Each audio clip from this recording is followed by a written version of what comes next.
Hello, Arlinda. Could Hi. you introduce yourself and give me a brief intro to your country?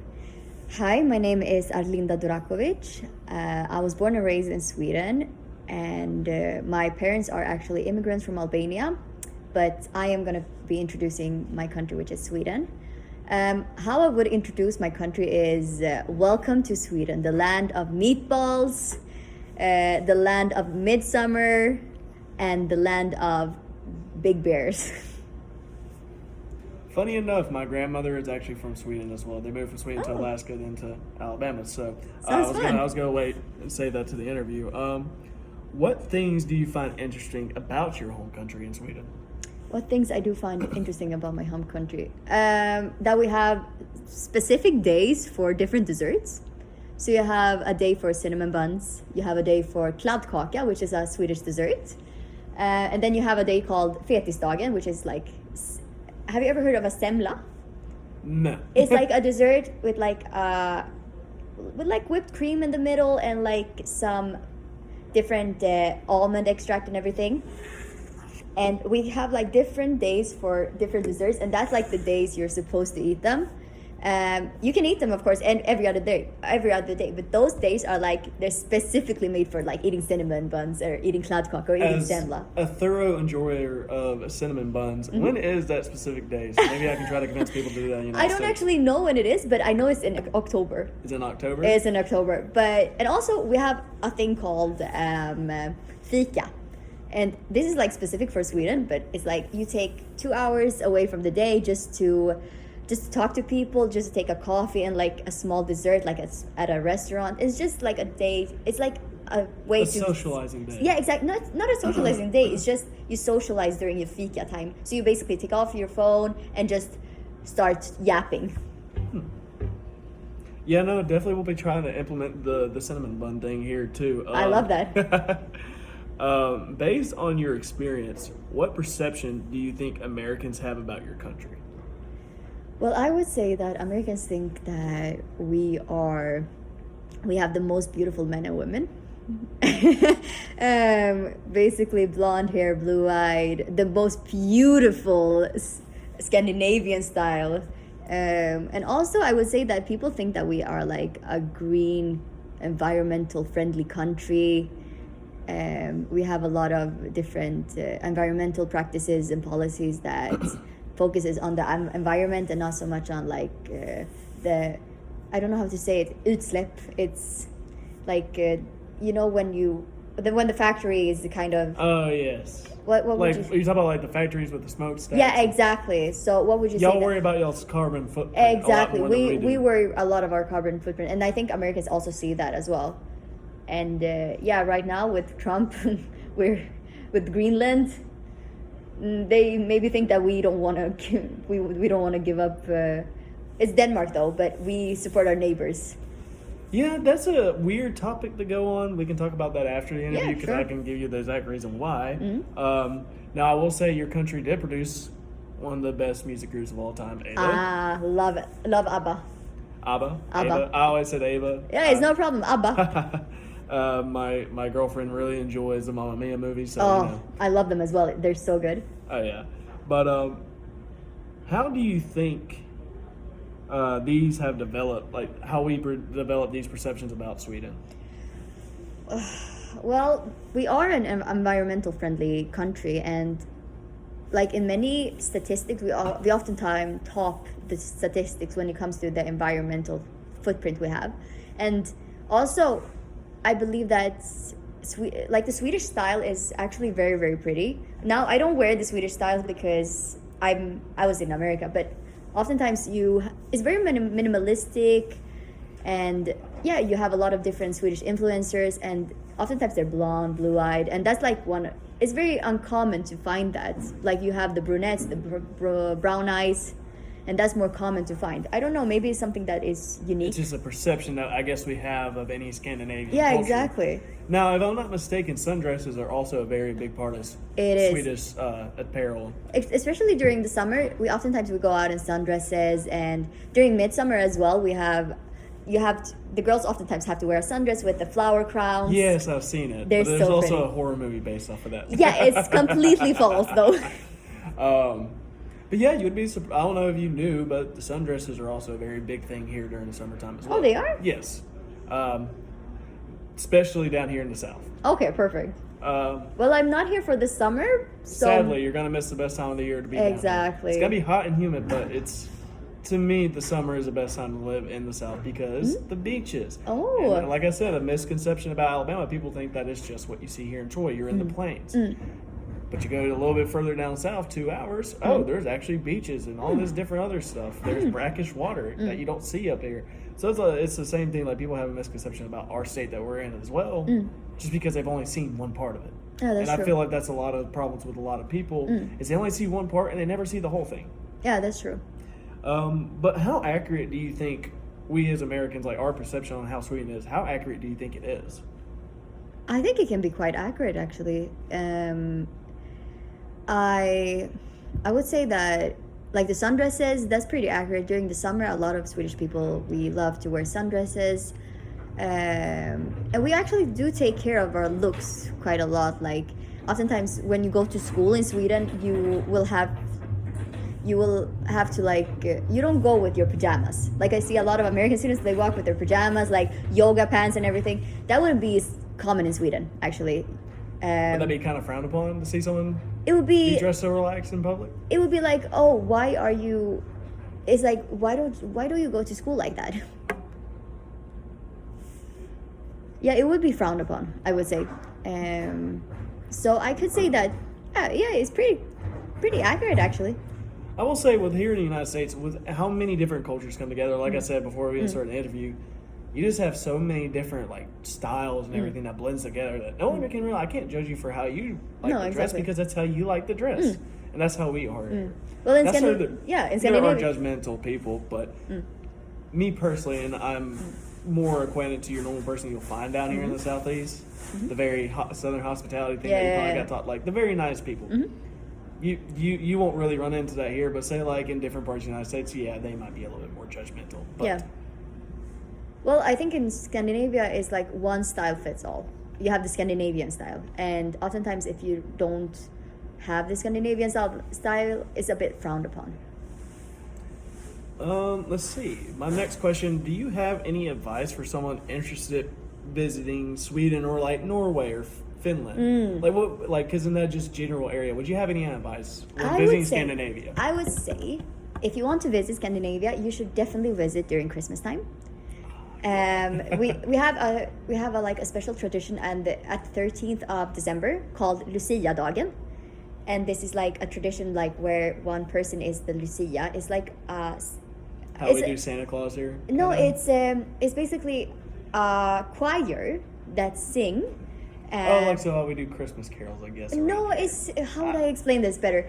It's one person is the Lucia. She has a crown of like burning branches? No, not burning branches, like burning lights. Okay. And then she has like a red ribbon to represent that they killed her. And then she has her tärnor, which is basically her choir, and you sing like on the 13th of December, everybody sing for Lucia. And then for Christmas, you have like the Christmas carol, you have Kalle Anka, Donald Duck. You watch Donald Duck like 4 a.m. in the morning. And then you have Christmas dinner. Specifically the ones with, is it specifically the one with the 3 little nephews? Exactly. And the Christmas keeps repeating? Yes, exactly. Okay, I know exactly what you're talking about. And that's like a tradition in Sweden to watch Kalle Anka in the morning, like Donald Duck in the morning. And then I would also suggest to go during midsummer. We are not going to sacrifice you. Don't worry. We're not going to make you jump off a cliff. Exactly. It's like you just have a great time. You eat foods like sill is like fish, different fishes. Now, are some parts in the movie true with like the dancing and Yeah, stuff the like dancing is true. So not the psychedelic drugs, but the dancing. Yeah, exactly. So you dance around the pole. So you dance around the pole with the different flower crowns, the different sundresses, and then you drink a lot. See, that's the thing I can get behind. As someone who works, exactly. So for someone who works for the biggest alcoholic brand in the entire planet, you know, that's what I can get behind. Okay, perfect. Which I actually have a side question. This is gonna be one of my personal questions. How big is Anheuser-Busch? Because that's who I work for. Anheuser-Busch InBev. Anheuser-Busch InBev. How big is that in Sweden? That's like Stellar, Artois, Bud Light, Michelob Ultra. That it's a like beer. yes. I've never heard of that brand. Really? The brand that I've heard about is like Heineken. Okay, so Heineken's would be technically a Miller Coors product, but the reason why I asked because Anheuser-Busch is the biggest alcohol sales company in the entire planet. So I was curious on how it is in the Swedish market because there's a reason because it's the top seller in all the top 5 beers sold around the world. So I was curious. Oh well, I haven't. Also, for me, is Or well, I 4 out of the Heineken takes the number 2 spot, but for me is I don't drink a lot in Sweden. It's you only have like one store you can buy alcohol from in Sweden, and it's like Systembolaget. They have monopoly in the market, so you cannot buy it from like supermarkets or anything, and that's because to like decrease the alcoholism in Sweden. So you can only buy alcohol from this specific store, and oftentimes in Sweden I don't drink because it's so expensive. Like if you go out, like take just a small drink, that will be like $16. While here, when I went to Moe's, it's $7 for a drink. So there's like a price difference there. So that's why I don't know really about alcohol that much. Now back on to my original topic. I got another question that'll be based off of that later in our interview. In your opinion, what are a couple of particularly interesting places or events that a visitor to your country would experience outside of like the midsummer and what you said was the tradition y'all do on December 13th? Are there any other like really fun things that happen throughout the year? Or the thing is, it's quite depressing in Sweden during winter time. I'd imagine it's very cold and it's very, very cold. Damp. Yeah, exactly. Let me just think about this. We have Easter. We dress up as Easter, not like you dress up as an old lady. We call her påskkärring. So it's like an old lady that's basically the kids dress up as old ladies and then they go out and ask for candy, almost like Halloween a bit. Is Easter like is Christianity like a really big thing in Sweden like it is here? Yeah, it is a Christian country, or like it is a secular Christian country. What denomination are y'all mainly there? Are y'all Protestant or Protestant? So a lot of churches are Protestant churches. What would you see mostly throughout there?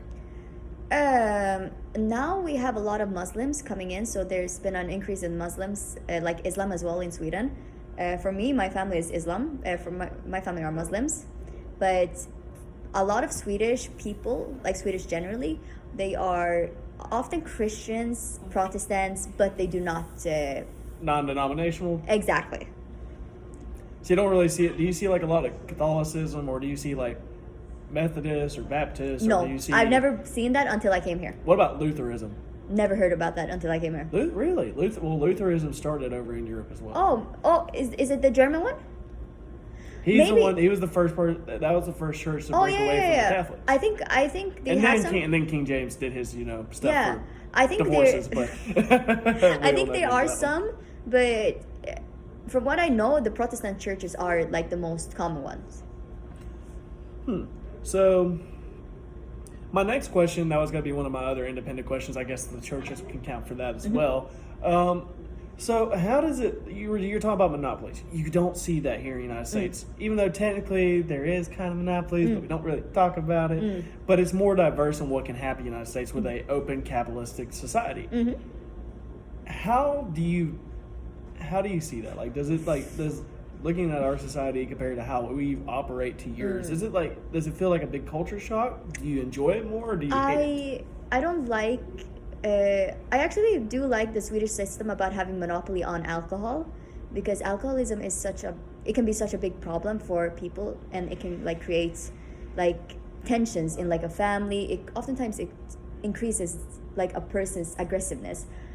So I actually love that the Swedish society, they focus so much on like this like people in general, because in Sweden I believe what I've seen the difference is that American society and the Swedish society is that in America you're either rich or poor. Oftentimes I don't feel as if there's a middle ground really. But in Sweden, you will not see like a lot of homeless people. When I was in New Orleans, there were so many homeless people. In Sweden, that's not like a big problem. homelessness and everything, because you have like different social welfares and everything. But here it's like I haven't seen that really in the same degree. So you don't really enjoy the capitalist society? I don't like the capitalist society, and oftentimes the thing is, when I vote, I oftentimes vote for like a more socialistic society. Like in Sweden, I vote for the socialistic team. So how does it feel any different being in a you're in a very conservative, very red, specifically in the city that Troy is in? Troy's at 98%, like 98% of the population is very conservative, including myself, because I believe in the capitalistic society. I do. Yeah. Do you think there's ever any issues that arise in talking to people that are of a different belief than you, or do you think, because I feel like that's a big problem in America, people think that just because I vote a different way means that we can't be friends, and that is a very big driver in our I've noticed that people stuff today. I've noticed that people don't really speak about their political beliefs. When I came here, I was actually afraid because I am very liberal. Me being from Europe, from Sweden especially, I'm very, very liberal. I don't really see I don't really like the conservative thoughts. Can you just repeat the question? Do you ever find it like different being around, but like going from a more liberalistic society coming into a more conservative society? Does it do you feel any major differences? I don't really felt like there was some major differences. I didn't notice really because people don't really speak about like their different beliefs. So oftentimes, if we didn't speak about our political beliefs, I didn't have any issues with the people around me. I wouldn't say that I had any problems with it, actually. I actually was curious that myself. And that's one of the questions I ask outside of the ones I have listed. Because I've always wondered how people feel about American society, as again, we're probably one of the most conservative. And yes, I can see the downsides to it, I can see the upsides to it. We have the strongest economy in the world. We have a society to where you can go from absolutely nothing to the richest person in a matter of literal minutes. So I've always wondered how other people viewed that part. Like, it was just always curious do y'all look down upon us, even though, in hindsight, if it wasn't for the United States, being a capitalistic society, we wouldn't have half the stuff that we do. We wouldn't be able to fund for half of NATO's budget, all that stuff. Like, it's just things I always like. I get it, the more liberalistic sides of the views, but I've always wondered how y'all viewed us because of that, though. We view you as, how would I explain it? Selfish. In that regard, like oftentimes in Sweden especially, we want everybody to have it good, but here we view you as selfish. You want yourself to be good, and that's like something that is frowned upon in the Swedish society. We have something called jantelagen, which is basically you don't brag, you don't tell people that you have it better than them. You don't, even if you have better than them, even if you have a title, you don't really brag about it. So because we want everybody to be equal, and I think we view you as selfish and as you don't really care about your peers in that regard. Well, to tie into this question, my next one is, what perceptions do you think people in your country have about Americans? Well, dumb and lazy, love fast food. What more can I say? You did mention we love our freedom earlier. Yeah, I did that. You love your freedom a bit too much sometimes.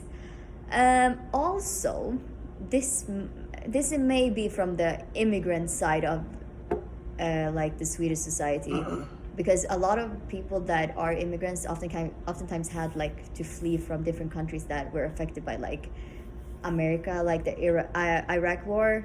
We have a lot of people that are from Iraq, and they don't like you at all. Which is understandable. Oh, exactly. But so it's like the Swedish people oftentimes they find you lazy, like, how do I say it? Like, you love your money. Very money focused. Very money focused, exactly. Love freedom. Yeah, those would be the things that I can think about.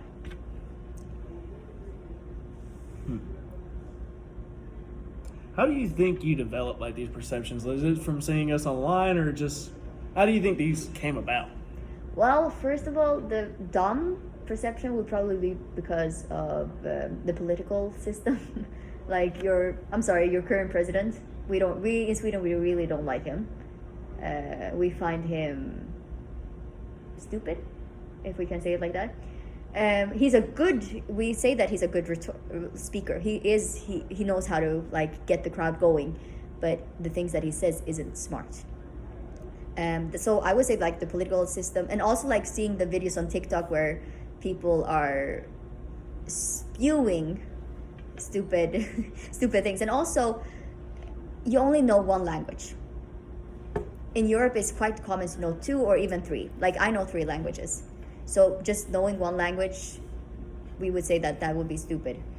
And like lazy is because you have so many fast food options. Oftentimes I feel as if you oftentimes eat out much more than you cook the food at home. In Sweden, this is more common to cook the food at home, like from scratch. And like where my family's from the Mediterranean Sea, that it's even more common to like cook everything from scratch. So yeah, and love freedom. You always hear like freedom America. That's like the catchphrase, freedom America. Now to tie into that, it does have some merit to it though. The United States is the most free country in the planet. Mm-hmm. You can do anything, you can do just about anything you want to. You can't get away with murder now. Yeah. But you have the freedom of speech. You have a lot of things that some countries kind of can be censorative of, or the governments don't allow you to do that. And I think that's why we do love our freedom, because as a natural human being, why should another person be able to tell me what I can and can't do, you know? But then you can also ask the question, abortion. That is a freedom, it is a right, but then you ask another person to take control of somebody else's body. The government has control over your body. So really, are you the most free country in the world? Still, even after a lot of the things, yes, and it's not even close. In my personal opinion, and a lot of people's opinion, even outside the United States, yes, because we don't restrict our citizens close to any other country in the world. And it's still like, yes, for the longest time it took us to get gay marriage. It took us the longest time to get desegregated. It took us the longest time to decide whether we're going to allow abortions or not, in which I'm not going to state my opinion on that. I think we have different opinions, huh? Because I come from the Bible Belt, and I also believe by the scientific fact that it's still a child at the earliest stages.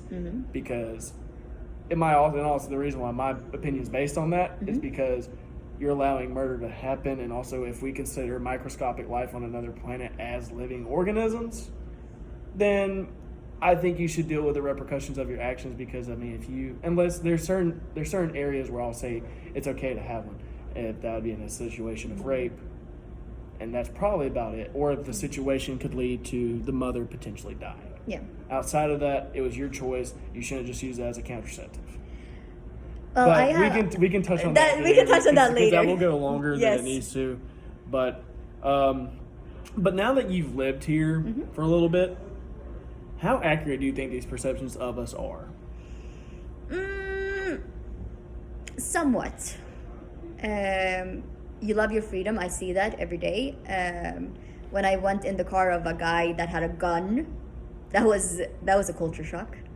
We love our Second Amendment here. You love your guns. You have a lot of different fast food places. I remember when I was coming to Troy, I just saw different, like Chick-fil-A, Panda Express, dam. And that's like in Sweden, that's so uncommon, like seeing them like on the road like that. That's American consumerism for you, and that's why a lot of cities are laid out the way they are. Maybe. But yeah, and also one more. The dumb. Some people I found can be quite dumb, but then I've been surprised by a lot of people oftentimes when I explain that I am from Albania, my parents are from Albania, ethnically I am Albanian, they actually know where that is on the map. And that is surprising for me because I didn't know that people would actually know. And then you have other people who never even have been out of the States and don't know anything. So I think it's like 50-50. It depends on the person. But then again, you can tie into the fact that, okay, well, then we think that some Europeans could be dumb because, yes, maybe I don't know where your country, like, not me, because, remember we had that conversation, you're like, damn, you know where everything is. Yes. But if I was to put a map and ask them, okay, well, name this state. What state is this? They would do, like, I think you've seen the social experiments. They can't do it. Because you also got to think, we come from a United States of America, where Alaska, one of our states, is bigger than the entirety of Europe. And for me, because remember, as we talked before, I've been all over the place. I've been to multiple countries in Europe. For me to go from one country to the other, I would still be in the state of Alabama driving that distance. Exactly. And that's crazy when you think about it. We have so much here that why should we focus outside? That's where a lot of it comes from. Why should I focus on other things outside of the United States when I have literally just about everything y'all have, and then more? Being in the third biggest, I don't know, I think the United States is either the third or second largest country in the world, because Russia, most of it's uninhabitable, and then Brazil, which most people don't know that, Brazil is also in that top 3. Because maps give a distorted image of how big things are, because like Greenland looks massive. Greenland is so tiny. Big. I know. It's about the same size as Iceland is, and Iceland looks absolutely pathetic on that. It does look pathetic on the map. But you see what I'm getting at? Like, there's kind of some reasons behind it, because yes, like, we could be taught better but we also have the biggest educated population on the planet as well, because we also have the most people that graduate with college degrees. We have the most amount of people that finish through high school, but our high school system is flawed, and I think giving it back to the states rather than having it be a federal thing is it will turn out better in the long run, because the federal mandated system, because I went to a private school. The private school educations are immaculate here, especially here in Troy. In my graduating class, we were a smaller graduating class, but there were 67 of us with an average ACT score of a 28. What is an ACT score? ACT is what used to be the way you would get scholarships in college. Okay. Now, you can still take it to this day to get yours, but it's not required for you to get into college anymore. After COVID, they dropped it. Now, an ACT score of a 36 is perfect. Getting a 26 or higher gets you scholarships to just about every major D1 college outside of the Ivy League. You have to take the LSAT for that one, but that's not required for almost every other school. Okay. So you're looking at a private school that I went to here in Troy, Alabama, where the average ACT score is a 28, which is way higher than the national average, and you're looking at our average IQs, because we did IQ tests and all that stuff in high school, and our average IQ test was 125. So it's really just a matter of perception. Yes, because when you think about it, the United States has produced some of the smartest minds to ever exist. And the thing is, you can actually, because the United States of America is much bigger. And it's also so many different cultures came together. But when you look at it, almost every major invention technologically wise to where we are today all came from the United States. And I think people get that misconception thing that we're just a dumb populace when we're really, yes. Is there a problem? Like I said, there's a problem with our education system. I think the federal government should let go of it and let it go back to states and let the states set the curriculum, because a lot of the public school curriculum is horrible.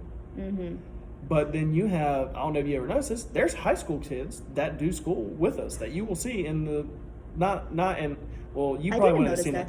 If you say you had started Troy and you would have seen that there's high school kids from Charles Henderson, Pike County, and Goshen that are actually taking dual enrollment classes. There's a lot of smart kids here. It's just, you got to think, Sweden's a population of 9 million.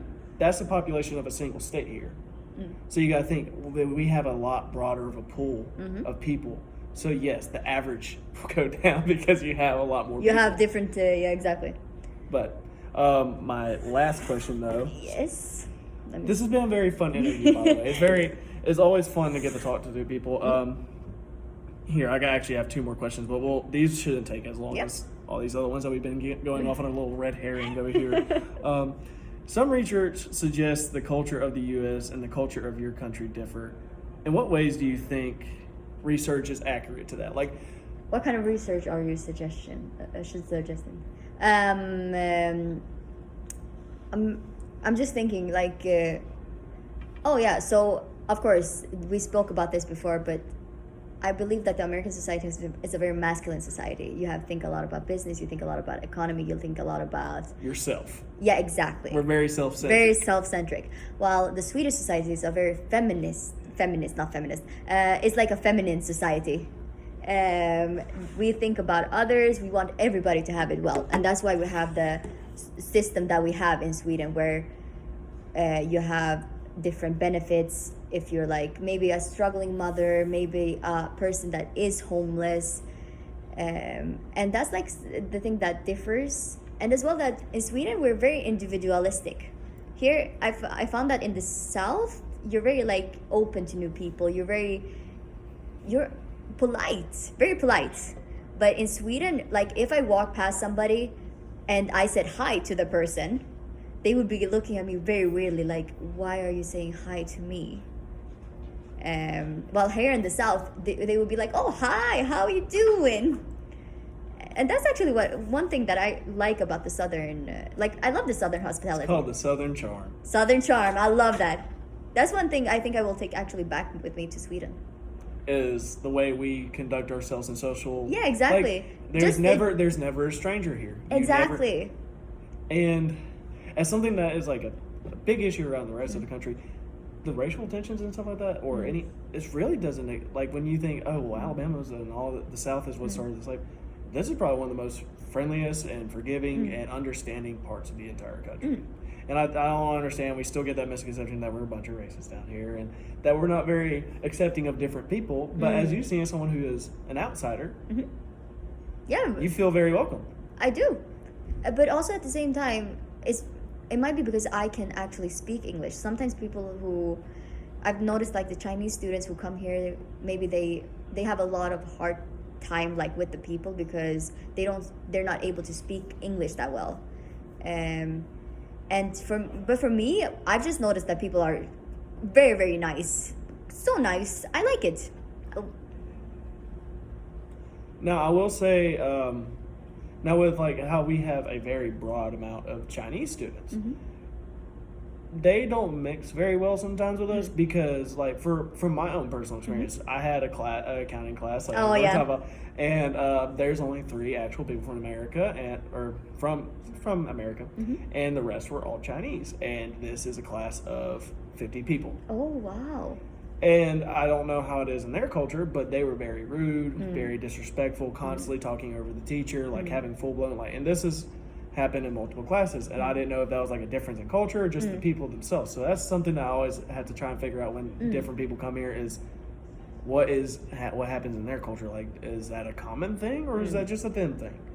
If that makes sense. So I mean, that's sometimes where some barriers can come from when they don't speak English, because you gotta think the only other language that's really spoken here is Spanish. And yeah, exactly. We have to learn that in high school, so we actually don't have to learn. We have to learn either French, Spanish, or German in high school. So you actually in Sweden you learn it from 6th grade. You have like one of the modern language and then go to high school. Well, if you know how to speak French fluently, you would love to have you would love your time in like the swampy areas of Louisiana. Oh yeah, I know. When I was in New Orleans, I loved it. Because that's actually what I would be considered is Cajun, because I'm French. We talk Scottish and Irish on one side, but on my other side I'm French Indian, and that's something like the Creole language is something not people know about. That they still speak like a version of French down in like those backwater areas. Because one of my favorite idols, Professor Ogilvy, if you're listening, you probably know what I'm talking about. Coach O for Louisiana State. Coach O. Coach O. He was a head coach for the football team for LSU, and he can speak Creole, and it's immaculate to hear. It's so interesting. It's like broken French. It's a Southern twang version of French. Exactly, like a broken French.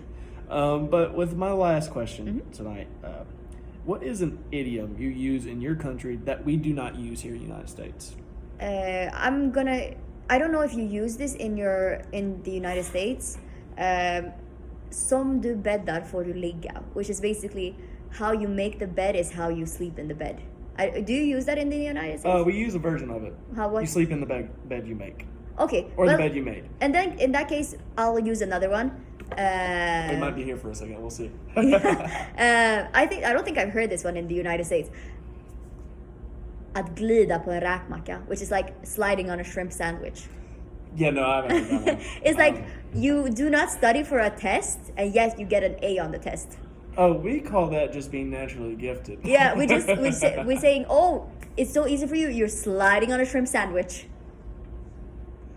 See, unlike in your class because it's online, but in personal classes, I'm one of those people. Sliding on a shrimp sandwich, huh? I don't know if you noticed that in our class, but like in every class, I don't have to take notes. I can just sit there and listen, and I'll pass. I don't have to study.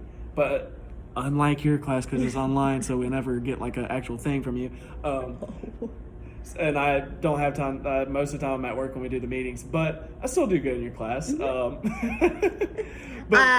Can you really attest to that? Yes, I've made 100 on all those GM assignments. Oh, good job. He likes my style. Okay, good. Except I made back-to-back 70s out of 125s on his. Oh. So that's what I'm saying. In an in-person class, I can just sit there and listen, and I don't have to take notes or anything, and I'll pass the class perfectly fine.